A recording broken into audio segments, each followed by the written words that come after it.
शाम गोकुल नगरी में। आइए बात करते हैं वहाँ के जो पूर्व ब्लॉक प्रमुख हैं उन पे कल किस तरह की घटना हुई और क्या वाकया हुआ, आइए जानते हैं। जी, क्या मामला हुआ था? मामला ये होता कि हम अपना प्रचार करने पहुंचे थे रामनगर क्षेत्र से, क्योंकि रामनगर क्षेत्र से मेरे पति उज्ज्वल दीदार सिंह प्रत्याशी हैं और उन्हीं के अपोजिट मंत्री जी के भाई बलदेव सिंह जी के भाई कुलवंत सिंह औलख प्रत्याशी थे। तो हमारा प्रचार काफ़ी दिन से वहाँ चल रहा था हमारा, लेकिन हमें थी कि ये लोग कुछ गड़बड़ कर सकते हैं। उसके लिए मैंने पहले से ही एसडीएम कोर्ट, इलेक्शन कमीशन को भी, एसपी कप्तान साहब को भी हर जगह लेटर में पहले दे चुकी थी, लेकिन उन्होंने कोई सुनवाई नहीं की और वही नतीजा हुआ जो मुझे डर था जिस बात का। कल हम प्रचार करते हुए कम से कम शाम को 4 बजे वहाँ पे पहुँचे। कुछ लोग घर से निकलते हुए हमने वापसी की अपनी गाड़ी में बैठकर घर की ओर। जैसे ही हम गाड़ी में बैठे तो इन्होंने क्या किया, डंडे अपनी गाड़ियों से निकाले। कौन लोग थे वो जिन्होंने डंडे निकाले? वो मंत्री जी के भाई थे सारे, कुलवंत सिंह औलख, सुच्चा सिंह, सुखदेव सिंह, उनके बेटे गुरकीरत, बलराज सिंह। आखिर ऐसा क्यों कर रहे थे वो? ऐसा ये था कि उन्हें शायद डर था कि हमारी सीट हार जाएगी और प्रमुख जी तो वहाँ से जीत रही हैं, क्योंकि हमें समर्थन था पूरे गांव का कि आप ही जीतेंगी, तो इसलिए वो डर गए होंगे, शायद यही था। इसलिए उन्होंने माहौल ख़राब करने की पूरी कोशिश की और इस वजह से गाड़ी निकाल के डंडे हमारी गाड़ी को तोड़ा इन्होंने। तोड़ने पर हमला किया, गाली गलौज किया हम पे, फिर फायरिंग तक की इन्होंने। और सब ने शराब पी रखी थी, आचार संहिता का पूरा उल्लंघन ये कर रहे थे। तो क्या ये इन्हें शोभा देता है? पर जब इन्होंने ये सारी वाकया हमारे साथ हुआ, हम लोग बहुत डर गए। हमने अपनी गाड़ी निकाली, हम सीधा थाने पहुंचे। सीओ साहब से मेरी बात हुई रास्ते में। कितने बजे की घटना है ये घटना हमारी कम से कम 8 साढ़े 8 के बीच होगी, 8 सवा 8 के बीच की है जी? तो सीधा फिर मैं थाने पहुंची।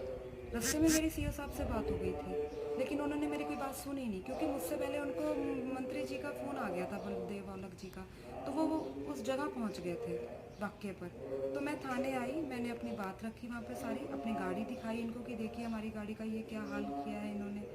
तो हमारी कोई सुनवाई नहीं हुई यहाँ पर। उन्हें मतलब ऐसा लग रहा था कोई फ़र्क ही नहीं पड़ रहा, अगर हमें कुछ हुआ है तो उन्हें कोई मतलब नहीं है इस चीज़ से, क्योंकि वो पूरे मंत्री जी को सपोर्ट कर रही थी सारी। तो क्या आपकी तरफ से कंप्लेंट दर्ज कर ली गई है? नहीं की, मैंने एप्लीकेशन दी, लेकिन उन्होंने कंप्लेन दर्ज की नहीं हमारी तरफ से। तो कितना समय आप थाने में रहीं और थाने से कब आई हैं? थाने में मैं कम से कम रात 9 बजे, साढ़े 8 बजे हम पहुंच गए थे, तो अब मैं शाम 5 बजे निकली हूँ। तो क्या दोनों पक्षों का समझौता हो गया है या दोनों तरफ से तहरीर दे दी गई है, क्या जानकारी है? समझौता हमारा उनसे कुछ भी नहीं हुआ है, बल्कि उन्होंने तो हमारे ऊपर दी है। हमारी, मेरे हस्बैंड की भी है उसमें, 10 लोग हैं मेरे, जिसमें मेरे भाई हैं और बच्चे और भी लोग हैं जो हमारे साथ थे, लेकिन वो सारे झूठ है। उन्होंने सब झूठ लिखाया है, क्योंकि वो जो काम वो खुद कर रहे थे ना, गोली चलाना, पैसे बांटना, दबंगई करना, ये सारे केस उन्होंने मेरे ही पति पे डाल दिए हैं, बल्कि ये सरासर झूठ है। और सबसे बड़ी बात, जो ये हमला इन्होंने हम पर किया, मेरे पति तो वहाँ थे ही नहीं। तो आपके पति उस समय कहाँ थे? वो क्षेत्र में थे, क्योंकि मैं 5 जगह से, और हमारे प्रत्याशी अपने घर के ही हैं 5 जगह से, तो वो अपने और क्षेत्र में घूम रहे थे। तो वैसे भी रामनगर से पति मेरे नहीं जाते थे, बहुत कम जाते थे, इसी वजह से कि हम इस इलेक्शन को शांतिपूर्ण ढंग से करना चाहते थे।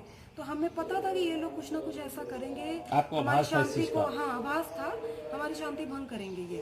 तो पति मेरे सुबह सुबह जाते थे 1-2 घंटा, तो आ जाते थे। तो पता अब नहीं। ऐसे में जब चुनाव का आज शाम का 5 बजे का प्रचार का आखिरी वक्त है जी और आपके पति को, आपके परिवार के लोगों को नामजद किया गया है, जी तो आप बता रही हैं कि आपके खिलाफ भी कुछ किया गया, रेड कार्ड जारी किया जी गया कर है, दिया है, क्योंकि तो ऐसे में आप अपना प्रचार कैसे करेंगी, कैसे चुनाव लड़ेंगी, क्या चुनौती है? चुनौती ये है क्योंकि इन्होंने मुझे एजेंट बनने से भी मना कर दिया। वहाँ पे कह रहे हैं कि ये एजेंट नहीं बनेगी। मेरे पति को भी रेड कार्ड इशू कर दिया है, मुझे भी कर दिया है। तो अब यही है कि हम अपना कोई और एजेंट बनाएंगे, और बाकी मेरी सब आप लोगों से अपील है कि इस चुनाव को पूरा निष्पक्ष तौर से कराया जाए। मैंने इसीलिए इलेक्शन कमीशन को भी ऊपर मेल की हुई है कि ये इलेक्शन पूरा निष्पक्ष हो, क्योंकि इन्होंने वहाँ पूरी दबंगई करनी है। और मुझे यहाँ तक शंका है कि ये खुद वोटें डालेंगे, क्योंकि जिस हिसाब से ये लोग कर रहे हैं, कैप्चर बूथ होगा, खुद वोटें डालेंगे, मंत्री जी के भाई, उनके बच्चे सब। क्योंकि अभी भी आचार संहिता का इतना उल्लंघन कर रहे हैं। आज प्रचार नहीं होना है, तभी भी आज 50 लोग बैठ के वहाँ शराब पिलाई जा रही है और बैठे हुए क्या आपके वहाँ के आपके साथी आपके समर्थक कुछ लोग वहाँ गए हैं प्रचार करने? नहीं, आज तो कोई भी नहीं गया। क्या लगता है आप वहाँ से सीट जीत पाएंगे? सीट पूरी पक्की है। अगर ये वोट खुद नहीं डालते तो सीट तो हमारी निकली हुई है। इसी वजह से तो इनको डर था हमारी सीट से। डर की वजह से इन लोगों ने हमारे साथ ये वाकया ही किया, हमें जेल अंदर बैठाया और ये केस बनाए हैं मेरे पति पर, सब पर। तो ये सब, अब वो लोग कहाँ हैं? वो सब लोग मुझे नहीं पता, इधर ही क्षेत्र में ही होंगे कहीं ना, क्योंकि मैं तो अभी आई हूँ। तो ये थे हमारे साथ पूर्व ब्लॉक प्रमुख। उन्होंने कहा कि मेरे ऊपर जो है दबाव बनाया जा रहा है और बलदेव सिंह ओलख जो सरकार में दर्जा राज्य मंत्री हैं, उनके भाई कुलवंत सिंह ओलख इस सीट से बीडीसी का चुनाव लड़ रहे हैं और वो अपनी ताकत का गलत इस्तेमाल करने की कोशिश कर रहे हैं। आइए जानते हैं और क्या कहना चाहती हैं जी। और मैं आपसे ये कहना चाहती हूँ कि जब मैं अपने बचाव के लिए थाने पहुँची, थाने जाके मैंने सब उन्हें बताया, तो तुरंत 5-10 मिनट के बाद ही मंत्री जी अपनी गाड़ी लेकर वहाँ पहुँचे हैं। आते ही इन्होंने मुझे कमरे में धमकाना शुरू कर दिया और मेरे पे इतने अशब्दों से मुझसे बात की। यहाँ तक कहा कि आप सच बोल रही हैं?